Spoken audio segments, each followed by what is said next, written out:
Meu nome é Newton, eu sou do Centro de Cultura Social de São Paulo.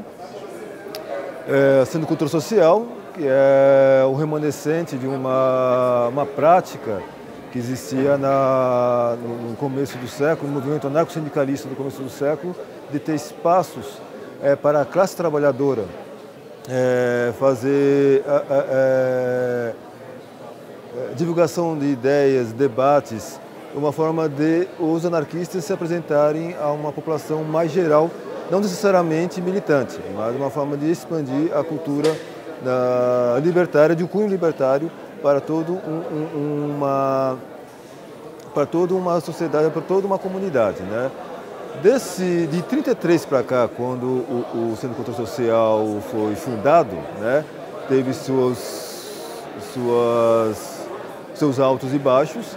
Foi fechado 2 vezes nas 2 ditaduras que tiveram nesse período, de 37 a 45 e de 69 até 85, né? E nesse sentido houve uma alteração desse perfil de ser uma instituição, um órgão, uma entidade ligada ao anarcossindicalismo para ser um espaço de resistência, um espaço de fomentação da cultura libertária e um espaço de organização do movimento anarquista nas suas diversas décadas. E desde a reabertura para cá, de 85 até agora, foi mais ou menos o perfil que o Centro de Cultura adotou. Um lugar de resistência do movimento anarquista, de confluência das diversas vertentes do movimento anarquista, de preservação da cultura libertária e também de militância, que é o que atualmente, nesse século XXI, é o que está dando a linha de ação do CCS. E acreditamos que desses 84 anos que estamos aí em ativa, ficaremos mais algum tempo ainda por conta justamente dessa forma mais ampla de ver o movimento anarquista como um todo. Meu nome é Antônio Carlos, eu sou do Centro de Cultura Social.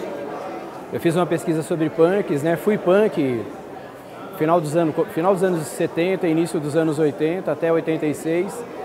Juntei muito material e acabei escrevendo um trabalho que chama Os Fanzines Contam uma História sobre os Punks, onde na verdade a narrativa da história são os fanzines, eles é que falam. Eu só selecionei o texto e organizei-o. E acabou virando um livro, que também acabou virando um arquivo, que hoje existe lá na PUC, no CEDIC de São Paulo. E desse outro trabalho saiu um trabalho sobre a cultura punk, porque eu tenho uma preocupação com o resgate da memória punk, né, da memória que eu acho que a gente perde muito rapidamente. Então tem um outro trabalho sobre punk, cultura e memória, que é uma palestra também de 1987, foi a primeira palestra que punks fizeram no Centro de Cultura. Então esse encontro entre anarquistas e punks, que a gente tem, muita gente aprendeu muito um com o outro, né? Os punks aprenderam com os anarquistas e os anarquistas aprenderam muito com os punks também. Revitalizou o movimento anarquista.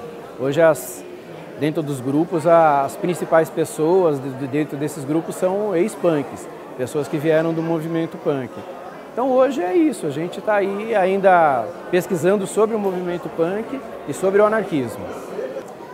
Bom, meu nome é Lúcia Parra, estou fazendo aqui um lançamento do livro com o Centro de Cultura Social, do qual eu pertenço também. Eu sou historiadora e bibliotecária.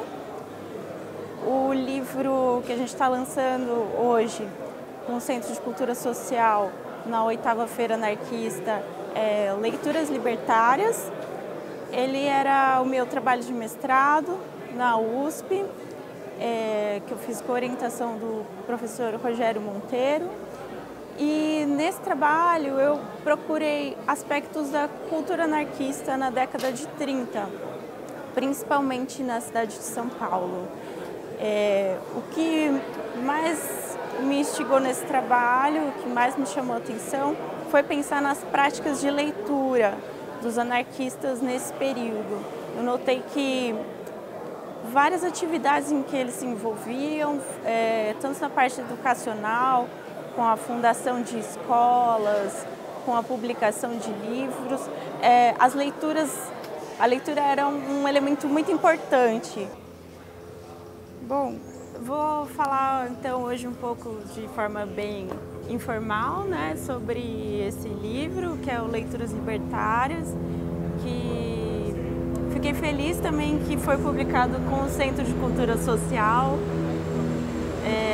que eu acho que tem, além de eu fazer parte do Centro de Cultura Social, eu acho que eu tenho um afeto muito grande, acho que tem pelo CCS, por toda a história dele e acho que tem muito a ver com os meus objetos de pesquisa, né? Desde o início. Na faculdade de História comecei a estudar os anarquistas, pensando principalmente os anarquistas que eram fichados pelo Departamento de Ordem Político e Social. E depois de eu fazer a faculdade de História, eu acabei fazendo biblioteconomia. E lá, um dos interesses, né, eu trabalho hoje como bibliotecário, e quando a gente estuda biblioteconomia, uma das disciplinas, enfim, uma das coisas que a gente estuda é um pouco a história do livro, né, em uma perspectiva. E aí eu acabei me interessando também por isso, aí eu uni dois interesses em comum, né, que eram sobre os anarquistas e sobre a história do livro.